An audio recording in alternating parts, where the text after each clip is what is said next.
It's game time. Let's get ready for some more PVZ action here. I barely made it back in time. That did not feel like a minute. July Zerg is just, there's no end to how impressive he is. He is actually just so impressive. This guy, he plays Zerg in such a different way that no one else does. It's very stylistic in the fact that there's no true style other than he starts attacking you and he never stops. When July Zerg starts attacking you, that's actually the only, he doesn't stop. But that's actually the only he actually mixes it up so much, it's impossible to predict exactly what he's going to do. I feel like we need to see Zerg kind of try this out a little bit more. Well, generally with Zerg, passive play is rewarded. It is in StarCraft 1 2. A macro player, macro player's race. Yeah, generally speaking. But then you get somebody like July, and he macros only up to a certain point, and then complete shifting of gears. Yeah, into aggression. But he's macroing perfectly during that, spending all his money. He has enough drones to do the attack he wants to do. But he doesn't just try to take the whole map. There are times when he does. That's the thing about July Zerg. You can't really put him into a box stasis. What it is you never really know when he's going to shift gears into all-attack mode. Could be in the first minute. It could be 20 minutes later. Alderim Altar, a big map. July Zerg doesn't care what map it is. That's what he's saying. The guy who plays games on Steps War, he's like, whatever, bring it on. Good. I want to play there. We're like, well, how about Kulas Ravine, July Zerg? He's like, no, I want to break down those rocks and attack I'm actually insane. Yeah. The countdown to the gun. Can anypro come back, or will July Zerg go on to the finals? We're going to find out here with Tasis and Artosis. Tastosis here at the GSL.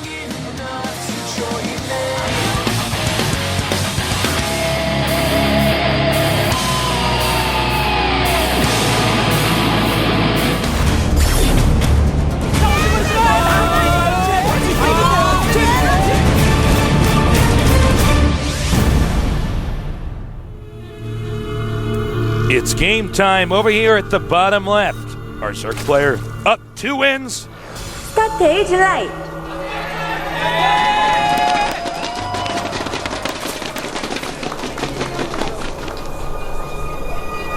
And now, in the blue, our Protoss player, can he make a comeback?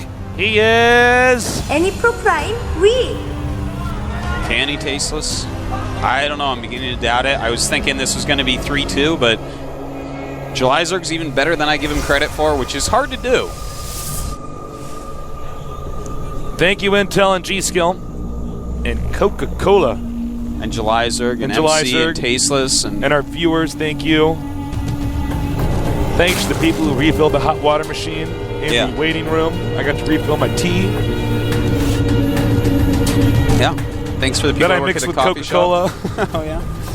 Tea and Coke? All right, looks like July Zerg. You cut your tea with Coca-Cola? That's right.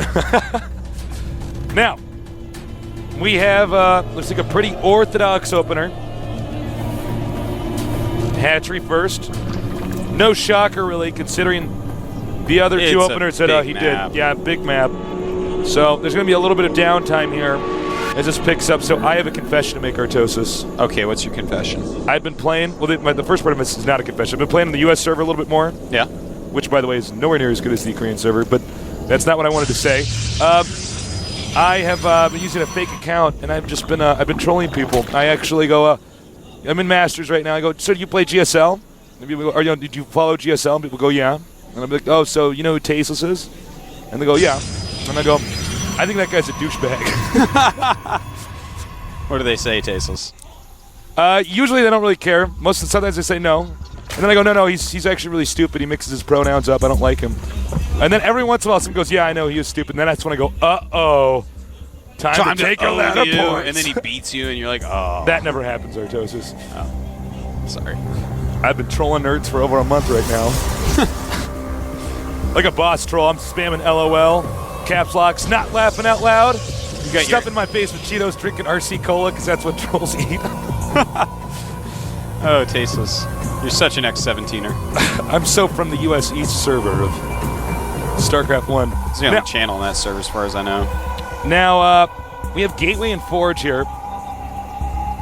And I got to emphasize again, the distance here between these two guys is so great that we will probably, and I mean it's hard for me to predict because it is July, but we will probably see this game go on for a pretty long period of time. Yeah, it looks like it will be a long game. anypro is getting cut so many corners, going to make only one cannon. The thing is, he'll be fine with that. He will. He's going to make his cybernetics core and get sentries out ASAP to stop anything Jelizer could do. And it's going to go into a pretty crazy macro game. Now, Jelizer, what is going to be his choice here? Is he going to take a third and a fourth base pretty quickly? Well, there you go. Third Thank you base for going down that right when immediately. Artosis asked it. Jelizer is decisive, Taste. He's like, oh, Artosis wants to know. Bam! Hatchery. I like it. Yeah. Now, anypro knows that, which is great. He's done a great job scouting. Knowing that that third hatchery is going down right now is worth so much to anypro.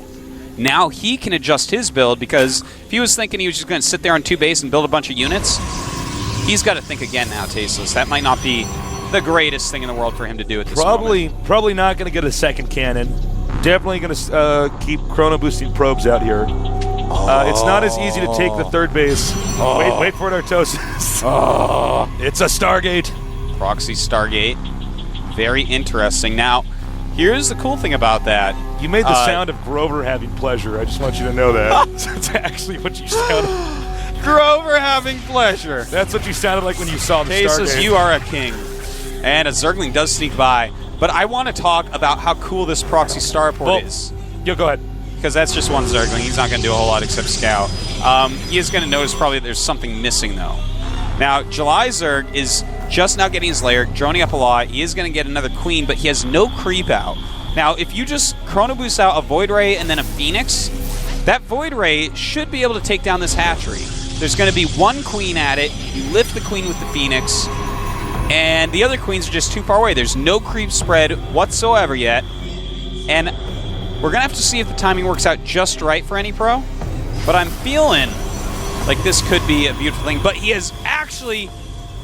was supply blocked. Oh, no. Tasteless. This is actually huge that anypro was supply blocked. I'm actually like slapping the table as I say this, because now his Void Ray is a lot slower.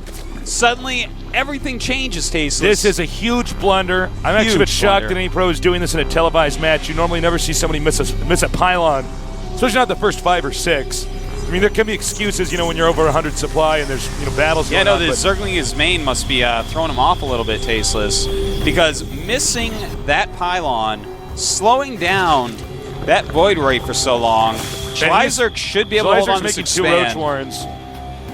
Wants to get his upgrades up real quick. Are you sure? No, I'm okay. I was like Artosis. I'm trolling. I was like Artosis. I'm not. I'll let you wear that one, but like, yeah, man. This yeah, is a man. great build. That's a great build. Double Roach. What if it's actually intentional by him? I doubt it. When I used to accidentally make 2 academies at the same time in StarCraft 1, I would get optical flare. Yeah. And there we go. That queen is going to be taken out. More queens being made, though. I'm sure he'll send some queens down as well. He's got overlords dropping creep. Should be able to defend this. Down goes the first queen. This next queen should go down pretty easily. He needs to get the spore crawlers first. Well, he needs to get that queen while it's in the air. Queens don't have the biggest hang time. They're Michael heavy. Jordan would be up there longer.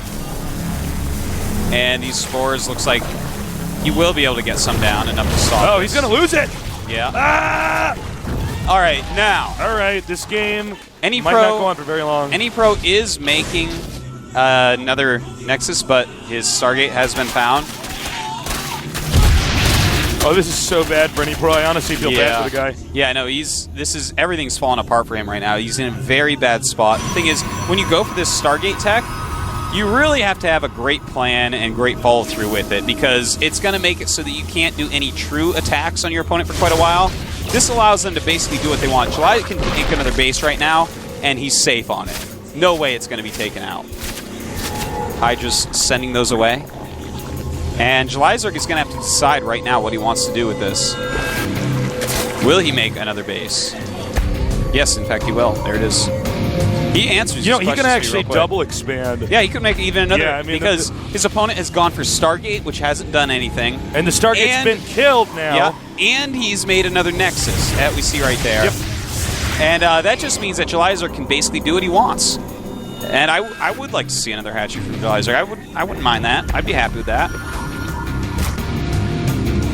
anypro is actually, like, I don't know what he's going to do. I don't think it's actually physically possible to recover from this against July Zerg. I mean, this is... Well, July Zerg is just such a top-end player, but anypro has, even though he hasn't, like, lost a whole lot of stuff, he's gotten behind. When the Stargate tech, if you go Stargate against 3-base Zerg, and it doesn't do anything, that's like, it's not a happy place to be in, Tasteless. It's a sad place. Yeah. This is actually pretty disastrous, too, because it's the third game he's down 2. And when you make a mistake, I mean, a lot of this does go back to the pylon. I know oftentimes, you know, somebody, for instance, July Zerg making 2 Roach Warrens, or some of these other things we've seen occur look like it's a bigger deal, but actually missing a pylon in a moment like this is so huge. Yeah, no, that rush should have been able to do a lot more. But July Zerg, he has up his 4 bases. anypro has decided that he's going to come back with double Robo. Now, double Robo is a strong move to do, but July Zerg is switching into mutas. So, anypro, man. I don't know if you can go double Robo after you lose a Stargate, because it's risky, yeah. Zerg's definitely going to be like, well, he doesn't have Phoenixes, or at least no more than 2. This is... July Zerg has to be just wiggling in his seat right now. More mutas out. Oh, man. Bad, I mean... man. Oh, tasteless. He does have Blink, so I mean that's obviously going to help against mutas, but anypro has taken another base. He's kind of spread out, and July just has the perfect unit mix here, making mutas right now. Oh, nice! This is one small victory. Just one more blink. Just blunked, tasteless. Nah, those stalkers in the middle of the map are there to kind of divert the Zerg's attention while Protoss takes that 4th base. July is actually just pooling mutas right now. He's got a ton of mutas. He keeps making them. When anypro figures this out, and I think he already has. Well, I don't see anything that tells me he has. But well, you know, I would, at least from my experience, I would not guess he has a bunch of mutas if I saw the Corruptors too. Well, the observer did just see the mutas as they just now saw it. He needs to switch into Templar tech. He actually has to. You can't actually go 2 Robo against these mutas. I mean, it's hopeless. Nice. Well, maybe not. He's going to end up getting over here, taking out some probes, ignoring the stalkers, ignoring the cannons. Got to be careful, though. Some infestors are being made. 79 probes against 76 probes against 79 drones. So actually, the economy is quite similar. This is actually getting more and more interesting because anypro has really done such a great job of keeping all that alive. Now, anypro at 167. July Zerg maxed out already. But July Zerg's unit composition right now is really quite funky. Nice blink. Actually, he's got to be careful. Those Hydras are definitely going to get caught. He has a blink. The cooldown's almost done. Tasteless, this is such a peculiar game. There's 10 Corruptors out. Those aren't going to be very good against just 2 Colossus. Yeah, but there are almost 68 overkill. Zerglings. So, well, he does have Force Field too. Now he might go for Mind Control on the or Neural Parasite rather on the all the infestors. Well, 2 of the infestors down. Nice Force Field here. Now, the Colossus is going to go down, but it's already done a substantial amount of damage. There's a considerable number of sentries and stalkers still on the map. Ton of roaches being produced right now. He could actually go down and take out this base. Is he going to get supply blocked, July? Can you check for me? July Zerg is supply blocked. In fact, hugely supply blocked. And that's going to make a big difference because anypro just eliminates so much of his supply. July at 177 of 146. anypro at 187. And this has been the strangest game, Tasteless. anypro making a giant comeback so far. Nice force field there, really denying Roach's access to the battle. Roach's good burrow movement. Oh, actually, burrow movement might change everything. He's not able to get the expansion now. Oh, there's an observer over here now. Oh, the observer at just the right moment. If that got there a second later, this game would look completely different. anypro, by the way, does have +3 attack. July Zerg on 1-1. He does. I think he just lost the observer. Yes, I think you're right. That's what happens when you have everything on one hotkey, Tasteless. You fly into spore crawlers. Now he's actually going to go straight for the hatchery. He's getting nervous here in the middle of the map probably because he lost that observer. Now, he is going to be able to get out of there with those stalkers as well. Stalkers with Blink are pretty good at escaping tasteless. Not the sentries. He might want to just force field as much. Oh, too late. So he might want to force field and just blink away. I would just run from this, I think. But here come the Colossus. Uh-oh. And I don't know what to say, on Tasteless. earth? I This mean, has been like anypro has shown that he's not just anypro. This kid is so legit. Schleiser got into such a nice position, and anypro just coming back. Now he's doing a beautiful job blinking those stalkers. GG. Oh my god, what? All right, let's go over exactly what happened. anypro. I don't understand the world anymore. Yeah, the world is a funny place. July Zerg was all over the place with his unit composition because actually he had enough that he should have been able to crush that army. But here's what his army was when anypro came into the middle, because he saw, he's like, all right, double robo, and July Zerg made 10 mutas, 10 corruptors, 70 zerglings, 5 hydras, and the rest were roaches. Now, that is a weird unit composition. anypro stopped at 2 colossus, and that makes all 10 mutas. If you go muta, you have to go muta. A ton of mutas. Here's if I could. But he had 10 corruptors as well. So yeah, all that together, what did that do? Nothing. He saw double robo and actually way overcompensated. He was expecting maybe like 5 colossus to come out. 40 supply of almost useless units. Yeah, that's so 40 much supply of almost useless units. That's almost a fourth of all the supply you can have. He hit his timing, and then here's the other thing: all those overlords in the center, July Zerg couldn't remax. That was the moment where that was a huge moment the as game well. Actually ended. He would not be able to get his expansion because obviously July Zerg, I mean, the map is so big, it's going to be hard for reinforcements to get there, even with stalkers blinking every second that they can on the way over there. He lost those overlords, so then he supply capped, and I mean, that's just that. Imagine they gotten out and had roaches with burrow, that many more roaches with burrow. I thought that July Zerg was going to stay unmuted. When you get ahead of Zerg and you're sitting there on 4 bases, that's a lot of gas. You can switch over to mute and actually play a mutaless game against someone that goes double robo, but making 10 corruptors along with muta, if he had 20 muta there instead of 10 corruptors and 10 muta, I think we would have seen a different game. Our map is Xel'Naga Caverns. Let's see if anyone can make a comeback. He already won a game he should have lost. With Tasteless and Artosis, Tastosis, this is the GSL.